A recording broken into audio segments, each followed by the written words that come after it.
देखो भाई लोग, फरिश्ते खेसारी लाल की मूवी में बहुत दर्दनाक कहानी है। शायद कि वो मूवी करते समय, मान लो उसकी शूटिंग करते समय खेसारी लाल रो न दिए हों, इतना दर्दनाक कहानी है।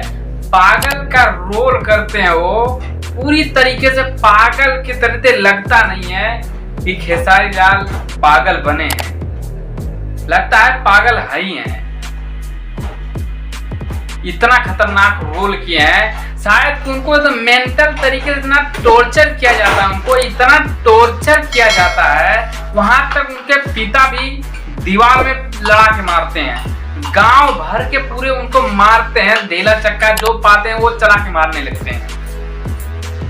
शायद कि टीजर में देखने के बाद ऐसा हालत दिखाया गया उनका, ऐसा हालत दिखाया गया कि शायद कि आप भी देख के दंग हो जाओगे जब आप सिनेमा घरों में देखने जाओगे।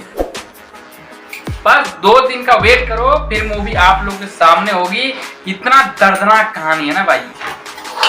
शायद कि खेसारी लाल एक कैसे किए इस मूवी को, वो शायद पहले बता भी रहे थे कि हम इतना खतरनाक फरिश्ते में इतना डेंजर सा रोल किए हैं, रोल है, बट उसको करते समय हिचकिचाए नहीं है। हम नहीं देखे वो कौन सा रोल है, चाहे पागल का रोल हो चाहे किसी का भी रोल हो, पर खेसारी लाल कोई रोल करने से हिचकिचाए नहीं। तो आज के लिए इतना ही, चलते हैं, बाय बाय।